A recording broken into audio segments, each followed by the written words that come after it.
ನಾನು ಕೆರೆ ಬಾಗಿಲು ಅಂದರೆ ಕೆರೆ ಬಾಗಿಲಿಂದ ಬಂದರೆ ಇಲ್ಲೂ ದೇವಸ್ಥಾನ ಐತೆ. ಆ ದೇವಸ್ಥಾನದ ಹತ್ರ ಎಲ್ಲ ವಾಕಿಂಗು ಎಲ್ಲ ಮಾಡ್ತಿರ್ತಾರೆ. ಅದ್ರ ಪಕ್ಕದಲ್ಲೇ ಒಂದು ಮಣ್ ರೋಡ್ ಅಂದರೆ ಕಾಲ್ ರೋಡ್ ಸಿಗುತ್ತೆ.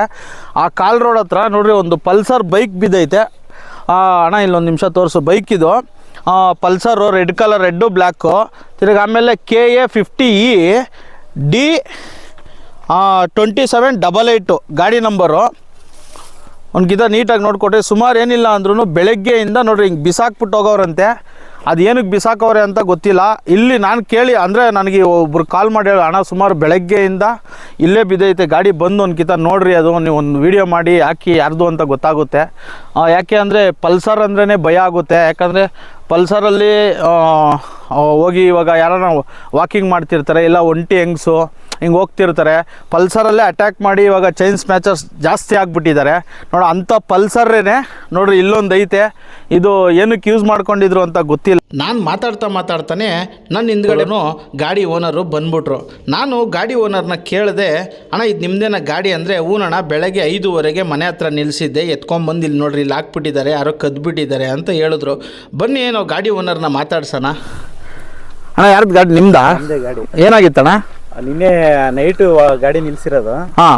ಬೆಳಿಗ್ಗೆ ಫಸ್ಟ್ ಶಿಫ್ಟ್ ನೋಡಿದಾಗ ಗಾಡಿ ಇಲ್ಲ. ಅದು ಫಸ್ಟ್ ಶಿಫ್ಟಲ್ಲಿ ಗಾಡಿ ಇಲ್ಲ, ಡ್ಯೂಟಿ ಬರೋಣ ಅಂತ ತೆಗಿಯಕ್ಕೆ ಹೋದಾಗ. ಹೌದಾ? ಎಲ್ಲಿ ನಿಲ್ಸಿದ್ರಿ ಗಾಡಿನ? ಗಾಡಿ ಮನೆ ಗೇಟ್ ಒಳಗೆ ನಿಲ್ಸಿದ್ರೆ ನೋಡ್ರಿ, ತಗೊಂಬಂದಿಲ್ಲ ಹಾಕೋರೆ. ಅಂದ್ರೆ ಡಬಲ್ ಬೋಲ್ಟ್ ಹಾಕಿದ್ರಲ್ಲ, ಯಾಕೆ ಅಂತ ಗೊತ್ತಾಯಿಲ್ಲ. ಅದು ಇದು ಸಮ್ ಬೋಲ್ಡೆಡ್ ಪ್ಲೇಟ್ ಕೊಟ್ರ ಆಮೇಲೆ ನಮ್ಮ ಗಾಡಿಯಿಂದನೇ ಸ್ಟಾರ್ಟ್ ಆಗಿದ್ದು. ಹೌದಾ? 2019 ಯಾವಾಗ? ಬೆಳಗ್ಗೆ ಎಷ್ಟು ಗಂಟೆಗಣ್ಣ? 5:30ಗೆ. ನಿಮ್ಗೆ ಯಾರು ತಿಳಿಸಿದ್ದಣ್ಣ ಇದು? ಇದು ಸರ್ ಹೇಳಿದ್ದು ಇವಾಗ. ಹೌದಾ? ಮನೆ ಹತ್ರ ನಿಲ್ಸಿದ್ದ? ಸರಿ. ಎಲ್ಲಿ ಅಣ್ಣ? ಯಾವ ಏರಿಯಾ ಮನೆ? Railway station, scout camp road.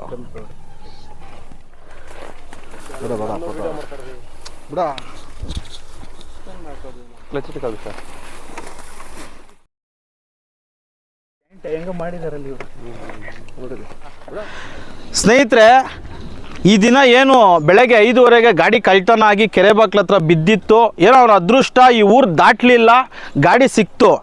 ಆದರೆ ಇಲ್ಲಿ ವಿಚಾರ ಏನಪ್ಪ ಅಂದರೆ, ನೀವು ಗಾಡಿಗಳು ತಗೊತೀರಾ, ಎಷ್ಟು ಲಕ್ಷಾಂತರ ರೂಪಾಯಿ, 1 ಲಕ್ಷ, 2 ಲಕ್ಷ, 3 ಲಕ್ಷ, ಎಷ್ಟು ಲಕ್ಷ ಹಾಕಿದ್ರೆ ಅಷ್ಟು ಲಕ್ಷ ಸಿಗೋ ಅಷ್ಟು ಗಾಡಿನೂ ಸಿಗುತ್ತೆ. ಆದರೆ ನೀವು ಬರೀ 4,000 ರೂಪಾಯಿ ಹಾಕಿದ್ರೆ ಈ GPS ಟ್ರ್ಯಾಕರ್ ಬರುತ್ತೆ ನೋಡ್ರಿ.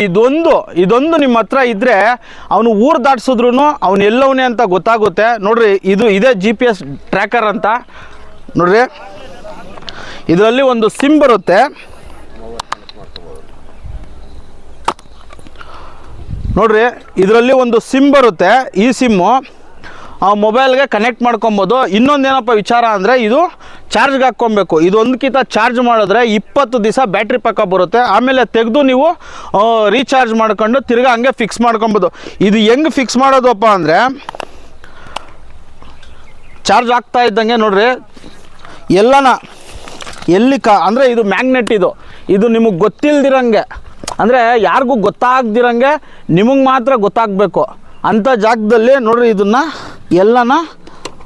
ಇದನ್ನು ಕ್ಯಾಪ್ ತೆಗೆದೋ ಇದ್ರೊಳಗೋ ಇಲ್ಲಾಂದರೆ ಸೀಟ್ ಕೆಳಗೋ ಯಾರಿಗೂ ಗೊತ್ತಾಗ್ದಿರಂಗೆ, ಯಾರು ಓಪನ್ ಮಾಡ್ದಿರೋ ಜಾಗದಲ್ಲಿ ನೀವು ಈ GPS ಟ್ರ್ಯಾಕರ್ ಇಕ್ಕಿದ್ರೆ ನೋಡ್ರಿ, ಗಾಡಿ ಯಾರೇ ಎಲ್ಲೇ ಹೆಂಗೆ ಕದ್ಕೊಂಡು ಹೋದ್ರೂ ನಿಮ್ಮ ಗಾಡಿ ನಿಮ್ಮ ಕೈಗೆ ಆರಾಮಾಗಿ ಈಸಿಯಾಗಿ ಸಿಕ್ಬಿಡುತ್ತೆ ಈ GPS ಟ್ರ್ಯಾಕರಿಂದ. ದಯವಿಟ್ಟು ಏನಪ್ಪ ಅಂದರೆ ನೆಗ್ಲೆಕ್ಟ್ ಮಾಡೋಕ್ಕೆ ಹೋಗ್ಬೇಡ್ರಿ. 4,000 ನೀವು ನೋಡಿದ್ರೆ ನಿಮ್ಮ ಗಾಡಿ ಲಕ್ಷಾಂತರ ರೂಪಾಯಿ ಬಂಡವಾಳ ಹಾಕಿರ್ತೀರ. ಇದೊಂದು 4,000 ಕೊಟ್ಟು ತಗೊಂಡ್ರೆ ನಿಮ್ಮ ಗಾಡಿ ಎಲ್ಲೋದ್ರೂ ಬರುತ್ತೆ. ದಯವಿಟ್ಟು ಅರ್ಥ ಮಾಡಿಕೊಂಡು ಫ್ಲಿಪ್ಕಾರ್ಟಲ್ಲಿ ಸಿಗುತ್ತೆ, ಇದು 4,000 ತಗೊಳ್ಳಿ. ಕಚ್ಚಿಸ್ಬೋದು ನೀವೆಲ್ಲನ. ನಿಮ್ಗೆ ಯಾರಿಗೂ ಗೊತ್ತಿಲ್ದಿರೋ ಜಾಗದಲ್ಲಿ, ಗಾಡಿಯಲ್ಲಿ ಯಾರು ಅದು ನೋಡಲ್ಲ ಅನ್ನೋ ಜಾಗದಲ್ಲಿ ನೋಡ್ರಿ, ಇದನ್ನು ಹಿಂಗೆ ಕಚ್ಚಿಸ್ಬಿಟ್ರೆ ತುಂಬ ಟೈಟ್ ಇರುತ್ತೆ ನೋಡ್ರಿ, ಕಿತ್ತರೂ ಬರಲ್ಲ. ಇದು ಬಲವಂತವಾಗಿ ಕೀಳಬೇಕು. ದಯವಿಟ್ಟು ಅವೇರ್ನೆಸ್ಸು, ದಯವಿಟ್ಟು ಇದನ್ನು ತಗೊಂಡು ನಿಮ್ಮ ಗಾಡಿಗೆ ಹಾಕ್ಕೊಳ್ಳಿ.